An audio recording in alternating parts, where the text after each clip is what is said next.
তো আমরা ক্লাস 5-এর যে লেসন 7টা পড়ছিলাম ইংরেজি দ্য রেবেল পোয়েট, তো সেখানে আমরা প্রথমে দেখে নিয়েছি যে এখানে যে ছেলেটা অর্থাৎ তার নাম কি প্রীতম, যে ছেলে তার স্কুলে একটা যে রিপাবলিক ডেতে একটা প্যাট্রিয়টিক সং গাওয়া হবে, তার দায়িত্ব পড়ছে তার উপর।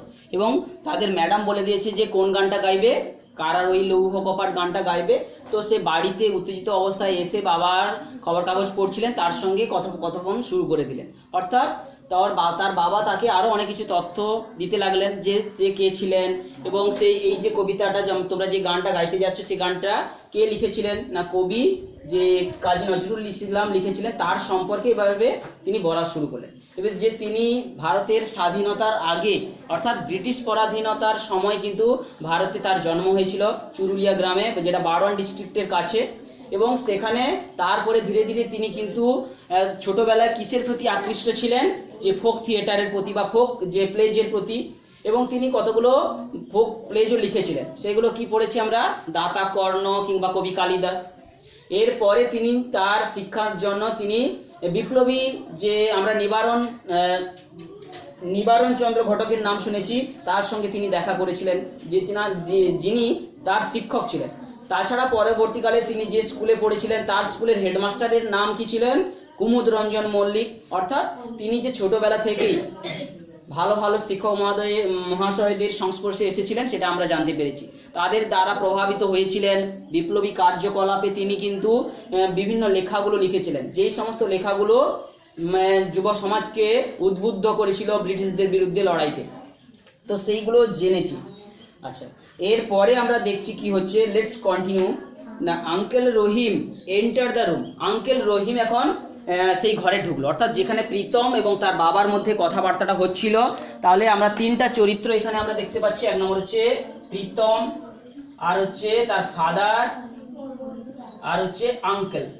এই তিনজনের মধ্যে কথোপকথন এবারে হতে থাকবে। অর্থাৎ তার বাবা এবং প্রীতম যেখানে কথা বলছিল, তার কাকা এসে ঢুকলো। কি হচ্ছে, did Kumud Ranjan inspire him to write poems? প্রশ্ন করছে প্রীতম। দেখ প্রশ্নমূলক বাক্যের গঠনটা দেখ, প্রথমে ডিড দিয়ে প্রশ্ন হয়েছে। ডিড কুমুদ রঞ্জন ইন্সপায়ার মানে কি, উৎসাহিত করেছিলেন। তাহলে কুমুদ রঞ্জন মল্লিক কি তাকে কবিতা লেখায় উৎসাহিত করেছিলেন? বাবাকে প্রশ্নটা করছে। অর্থাৎ এখানে বাক্যটা যদি প্রশ্নমূলক না হতো কি হতো বলতো, কুমুদ রঞ্জন ইন্সপায়ার্ড, ইডি থাকতো, inspired him to write poems. তো সে মনে মনে বাবাকে প্রশ্ন করছে, তাহলে কুমুদ রঞ্জন মল্লিক কি তাকে কবিতা লেখায় অনুপ্রেরণা জুগিয়েছিলেন বা উৎসাহিত করেছিলেন?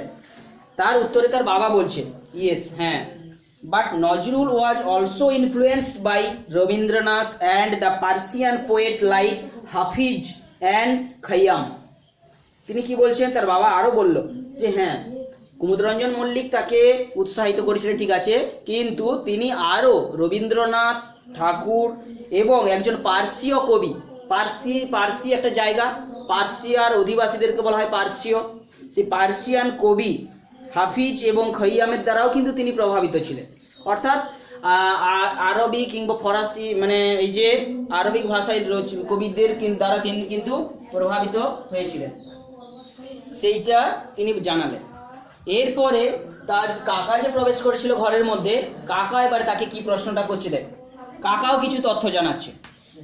Did you know the Nazrul joined the army under the British? এরপরে আঙ্কেল রহিম, তার কাকা যে রহিম, তাকে আরও একটা তথ্য জানালো। কি বলছে, did you know that Nazrul joined the army under the British? তুমি কি জানো নজরুল এই যে ব্রিটিশ বাহিনীতে, ভারতের সেই যে সেনাবাহিনী ছিল ব্রিটিশদের, সেখানে যোগদান করেছিল, তুমি কি জানো? Did you know Nazrul joined the army under British? অর্থাৎ ব্রিটিশদের অধীনে ভারতে যে সেনাবাহিনী ছিল, তুমি কি জানো সেখানে নজরুল যোগদান করেছিল? He was the 49th Bengal regiment. তিনি 49তম বেঙ্গল রেজিমেন্টের সৈন্য ছিলেন। বোঝা গেছে, হি ওয়াজ ইন রেজিমেন্ট কাকে বলা হয়, সৈন্য বিভাগের যে একটা দলকে রেজিমেন্ট বলা হয়। বিশেষ কয়েকটা নির্দিষ্ট সংখ্যক যে সেনাকে নিয়ে তৈরি হয় তার রেজিমেন্ট। বিভিন্ন রেজিমেন্ট আছে, বিভিন্ন জায়গায় তারা থেকে কার্যকলাপ পরিচালনা করে। After the first world war, প্রথম বিশ্বযুদ্ধ কত সালে হয়েছিল তোরা জানিস? 1914 থেকে শুরু হয়ে গেছিল। সেই after the first world war শেষ হয়েছিল 1919-এর দিকে। তাহলে after the first world war the regiment was disbanded. প্রথম বিশ্বযুদ্ধের পর সেই যে রেজিমেন্টটাকে, সেই যে সৈন্যবাহিনীটাকে কি করা হয়েছিল? ডিসব্যান্ডেড, অর্থাৎ ভেঙে ফেলা হয়েছিল। ইন 1920, 1920 খ্রিস্টাব্দে এই যে সেই সেনাবাহিনীটাকে কিন্তু ভেঙে ফেলা হয়েছিল। ডিসব্যান্ডেড মানে কি? ডিসমেন্টেড, মানে যেখানে তার সম্পর্কে দেওয়া আছে দেখ, ডিসব্যান্ডেড মানে ব্রোক আপ, মানে সেটাকে আর তার অস্তিত্ব ছিল না। 1920 হি কেম টু ক্যালকাটা। তারপরে যখন সেই সৈন্যবাহিনীটা ভেঙে দেওয়া হলো তখন তার কাজ হারিয়ে গেল, কাজ আর থাকছে না, তখন সে কি করলো? সে কলকাতাতে তিনি ফিরে এসেছিলেন। তারপরে কি? তারপরে আবার বাবা বলছে, ফাদার বলছে, at that time Indians had risen against the British rule. সেই সময় কি হচ্ছে? ভারতীয়রা had risen against the British rule, British যে সাম্রাজ্যের বিরুদ্ধে, ব্রিটিশ শাসনের বিরুদ্ধে তখন ভারতীয়রা বিদ্রোহ করা শুরু করে দিয়েছে। অর্থাৎ তাদের যেন তাদের বিরুদ্ধে তাদের উদয় ঘটছে ভারতীয়দের। অর্থাৎ ব্রিটিশ শাসনের যে শাসনের বিরুদ্ধে তাদের কিন্তু ভারতীয়রা তখন ধীরে ধীরে বিদ্রোহ করা শুরু করছে এই সময়, যখন তিনি সেই সময় সৈন্যবাহিনী থেকে ফিরে কলকাতায় এসেছিলেন। Nazrul protested against the cruelty of the British in his own way. কি হচ্ছে না, নজরুল নিজের পদ্ধতিতে প্রোটেস্ট করেছিলেন, প্রতিবাদ করেছিলেন সেই যে ব্রিটিশদের অত্যাচারের বিরুদ্ধে। তার নিজের পদ্ধতিতে তিনি কিন্তু প্রতিবাদ জানিয়েছিলেন। নিজের পদ্ধতি বলতে কি? তিনি হয়তো সরাসরি ব্রিটিশদের বিরুদ্ধে লড়াই করেননি, তিনি কি করবেন সেটা আমরা দেখছি। অর্থাৎ তিনি তার যে তীব্র যে বিদ্রুপাত্মক যে বিভিন্ন লেখনী তিনি লিখবেন, সেইগুলো দিয়েই কিন্তু তিনি বিপ্লবটাকে অর্থাৎ বিরোধীটাকে চালিয়ে যাবে। অনেক সময় কি হয়, কি অনেকে প্রত্যক্ষভাবে লড়াই করে, অনেকে কি হয় তাদের পেছনে সাহস যোগায়, যে বিভিন্নভাবে কথা বলে তাদেরকে উদ্বুদ্ধ করে। তিনি সেই ধরনের কাজটা করছিলেন, বোঝা গেছে। In fact he also started writing poems, essays and songs to voice his protest. কি বলছে? ইনফ্যাক্ট, ওই আসতে পড়। ইনফ্যাক্ট সম্ভবত he also started writing poems, সম্ভবত তিনি কবিতা লেখাও শুরু করেছিলেন, এসেজ মানে রচনাও লেখা শুরু করেছিলেন এবং গানও লিখেছিলেন। টু ভয়েস দ্য প্রোটেস্ট, তার যে প্রতিবাদের ভাষা জানানোর জন্য তিনি কি করেছিলেন? কবিতা, গান, রচনা এই সমস্ত কিছু তিনি লিখেছিলেন। He is the rebel poet of India, তিনি ছিলেন কি? ভারতের বিদ্রোহী কবি। এই যে তাকে ভারতের বিদ্রোহী কবি বলা, অর্থাৎ তিনি সেই ব্রিটিশদের বিরুদ্ধে প্রতিবাদ জানানোর জন্য সরাসরি প্রত্যক্ষভাবে লড়াই না করে তিনি বিভিন্ন বিদ্রোহীমূলক কবিতা, গান, রচনা এগুলো তিনি রচনা করেছেন। সেই জন্যই তাকে বলা হচ্ছে রেবেল পোয়েট অফ ইন্ডিয়া, ভারতের বিদ্রোহী কবি। এরপরে প্রীতম বলছে, I hardly new as much, আমি এত সব তো জানতাম না, এত কিছু জানতামই না। হার্ডলি মানে কদাচিৎই জানতাম, এত কিছু আমি জানতামই না প্রায়।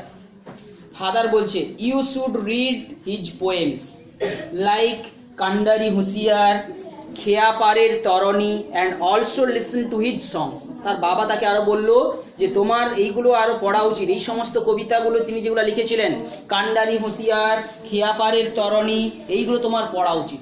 এবং আর কি অলসো লিসন টু হিজ সংস, এবং তার যে অনেক গান তিনি লিখেছিলেন, বিদ্রোহীমূলক যে গানগুলো, সেইগুলো কিন্তু তোমার শোনা উচিত। অর্থাৎ তার বাবা তাকে ভালো পরামর্শগুলো দিচ্ছেন কি করা উচিত একজন ছাত্রের বা একজন ছেলেমেয়ের।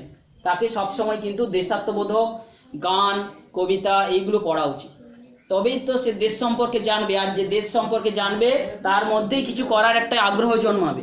যে নিজের দেশকেই জানেনি, নিজের দেশের ইতিহাসকেই জানেনি, সে কি করবে? তার মনের মধ্যে পড়ার ইচ্ছা জন্মাবে কি করে?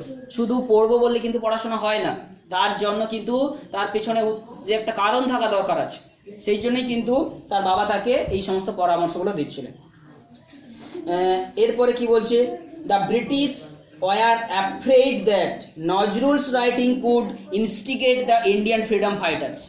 কি বলছেন? ব্রিটিশরাও কিন্তু তার লেখা দেখে ভয় পেয়ে গেছিল। কারণ কি?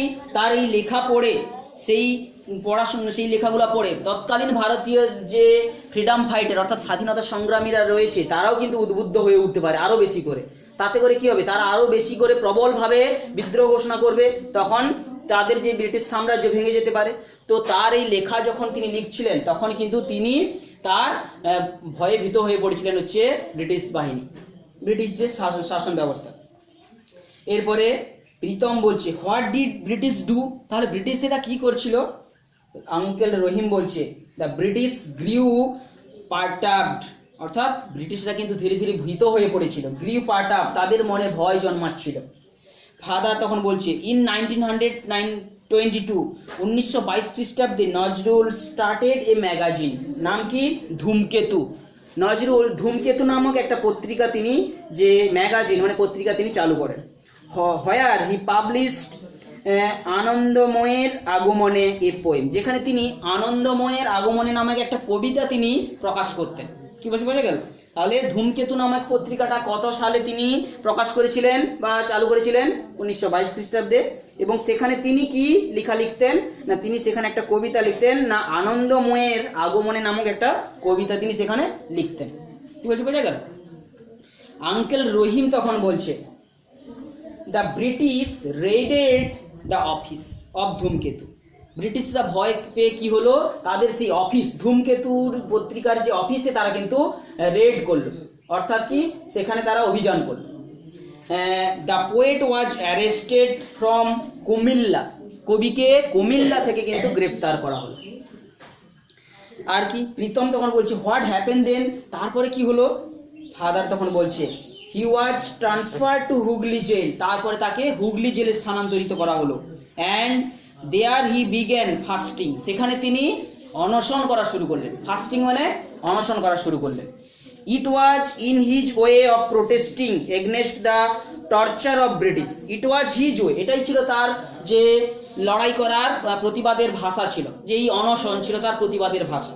এই যে ব্রিটিশদের যে অত্যাচারের বিরুদ্ধে তার প্রতিবাদের ভাষা ছিল তার অনশন, অর্থাৎ তিনি জেলের ভেতরে থেকেও তিনি তার প্রতিবাদ চালিয়ে যাচ্ছিলেন। তিনি জেলের ভেতরে থেকে না খাওয়ার সিদ্ধান্ত নিলেন, কোনো কিছুই খাবেন না, জল ছাড়া অন্য কোনো কিছুই খাবেন না, তাই তিনি অনশনে বসে গেলেন।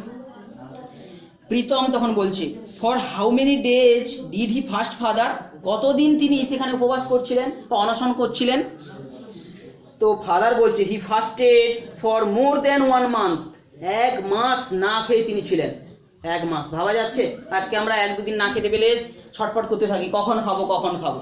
তখন তারা হচ্ছে 1 মাস না খেয়ে অনশন করছিল দেশের জন্য, দেশের মানুষের বিরুদ্ধে, যে দেশের মানুষদের উপর যে ইংরেজরা অত্যাচার করছে তার বিরুদ্ধে প্রতিবাদ জানানোর জন্য তিনি জেলে বসেও অনশন করেছিলেন 1 মাস না খেয়ে। তারপরে কি he fasted more than 1 month in December 1923, ডিসেম্বর মাসে 1923 সালের ডিসেম্বর মাসে he was released from jail, তাকে জেল থেকে ছাড় দেওয়া হলো, অর্থাৎ জেল থেকে তাকে মুক্তি দেওয়া হলো। প্রীতম তারপরে বলছে thank you so much father, বাবা তোমাকে অসংখ্য ধন্যবাদ, তুমি এত সব কিছু জানালে। I will be able to sing কারার উই লৌহ কপাট উইথ জিয়াল অ্যান্ড প্যাশন, এখন কি বলছে যে তুমি আমাকে এখন অনেক কিছু বলেছো, আমি অনেক জেনে অনেক উপকৃত হয়েছি, অসংখ্য ধন্যবাদ তোমাকে বাবা। এখন আমি now I will be able, এখন আমি সক্ষম হইব টু সিং, গান করতে, কারারই লৌহ কপাট, অর্থাৎ কারারই লৌহ কপাট গানটা গাইতে এখন আমি, এবং উদ্যম এবং সাহস নিয়ে গান গাওয়ার জন্য কিন্তু এখন আমি পারবো, গান গাইতে পারবো। অর্থাৎ যে গানটা গাইতে তার সম্পর্কে ইতিহাস জানতো না, যে গানটা কে লিখেছে, তখন যেভাবে অর্ডিনারি মানুষের মতো গেয়ে দিত, সাধারণ পাবলিকের মতো, কিন্তু সেই গানটা লেখার পেছনের যখন ইতিহাস সে জানলো, সেই কবির যে কথাগুলো যখন জানলো, তার যে গুণগুলো যখন জানলো, নিশ্চয়ই তার যে পড়ার ভঙ্গি অর্থাৎ গাওয়ার ভঙ্গিটা নিশ্চয়ই চেঞ্জ হয়ে যাবে। অর্থাৎ কতটা কষ্ট করে কি জন্য সেই গানটা লিখেছিল তার কারণটা যখন সে আজ বুঝে গেছে, নিশ্চয়ই এখন সেই গানটা গাওয়ার সময় তার মনে আবেগ থাকবে, মানে এনথুজিয়াজম থাকবে, প্যাশন থাকবে, গভীর প্রেম ভালোবাসা থাকবে।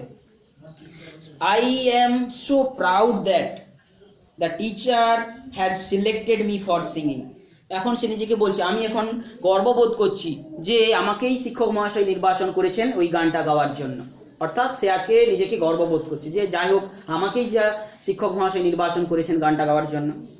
এরপরে আঙ্কেল রহিম বলছে then let's here you Singh, তাহলে এসো তুমি গান গাও আমরা শুনি। লেটস হিয়ার, এসো শুনি সবাই মিলে। ইউ সিং, তুমি গাও গানটা, কি গাইবে? We will sing along with you as well, আমরাও তোমার সঙ্গে গানটা গাইবো, আসো সবাই মিলে গানটা গাই। এইভাবে এই পিসটা শেষ হলো। তাহলে বুঝতে পেরেছিস নজরুল কে ছিলেন, তার কার্যকলাপগুলো কি ছিল, কোন সময় তিনি লিখেছিলেন, তিনি জেলেও গেছেন, জেলের মধ্যে থেকেও তিনি তার যে প্রতিবাদের ভাষা তিনি কিভাবে জানিয়ে গেছেন, 1 মাস অনশন করে কাটিয়েছেন। তো এইটা তোরা ভালো করে পুরোটা পড়ে আসিস, আমরা এর অ্যাক্টিভিটিগুলো পরের দিন আলোচনা করব, ঠিক আছে?